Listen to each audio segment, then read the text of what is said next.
The same diet may slow cancer in one part of the intestine while accelerating it just a few inches away. The same diet may protect one part of the gut while increasing cancer risk in another. In a new study published in Nature, MIT researchers found that ketogenic diets, high in fat and extremely low in carbohydrates, produced sharply different effects in the colon and small intestine. Earlier research suggested that ketosis could help suppress colon tumors, but the new findings show that in the small intestine, heavy reliance on dietary fat may stimulate stem cell activity and accelerate tumor growth. The study highlights a broader scientific challenge. Diets cannot always be classified as simply beneficial or harmful because their effects may vary dramatically across tissues. Ketogenic diets have distinct effects on different tissues, even within the gastrointestinal tract. The message here is that we need to be very careful in generalizing the effects that these diets can have, because what might be beneficial for one tissue may be detrimental for another tissue. Ketogenic diets were introduced in the 1920s as a treatment for epilepsy, particularly in children whose seizures did not respond to medication. In recent decades, the diet has become popular for weight loss and has also drawn interest from researchers studying aging, metabolism, and cancer.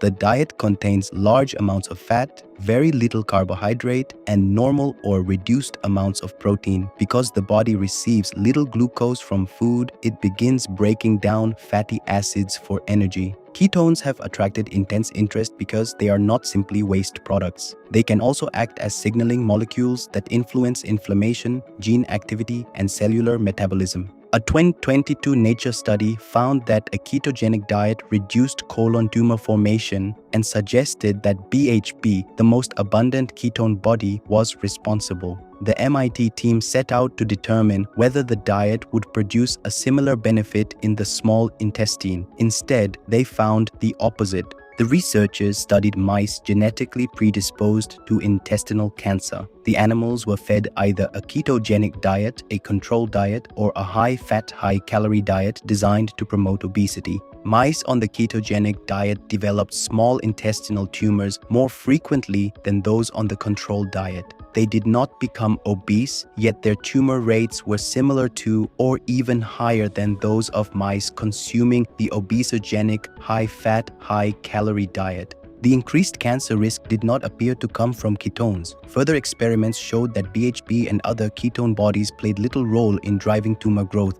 The key factor was the unusually large supply of dietary fat. Cells lining the small intestine began burning more of that fat through a process called fatty acid oxidation. This metabolic activity stimulated proteins known as PPARs, which regulate how cells use fat and respond to changes in their energy supply. When activated, PPARs encouraged intestinal stem cells to divide more rapidly. These stem cells continually replace worn or damaged cells in the intestinal lining, one of the most frequently renewed tissues in the body. That ability is essential for healing, but it comes with a trade-off. Every round of cell division creates another opportunity for mutations or abnormal growth to occur. Having more stem cells means that when you injure the small intestine, it can repair itself better, but the downside is that having more active stem cells can lead to tumor formation. The colon responded very differently. As reported in the earlier Nature study from 2022, the ketogenic diet reduced colon tumor formation. Yet the new experiments suggest that ketone bodies were not directly responsible for that protection either.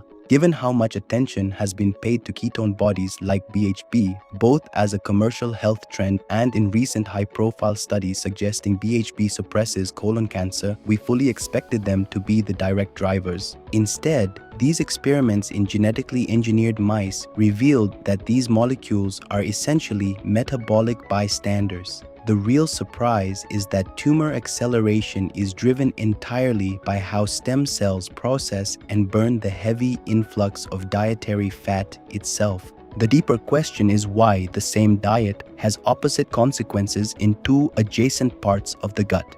That is what we are working to understand next. The findings also draw a distinction between following a ketogenic diet and consuming ketone drinks or supplements. Because the tumor effects were driven by the way intestinal cells processed dietary fat rather than by ketones themselves, commercial ketone products would not be expected to reproduce either the increased small intestinal tumor growth or the protective effect observed in the colon. The findings may be especially relevant for people with inherited disorders that already raise the risk of intestinal tumors, including familial adenomatous polyposis. That concern has become more pressing as cases of small intestinal cancer have risen in recent decades. Thank you for watching. If you've enjoyed our videos, subscribe to our channel for there's more to come.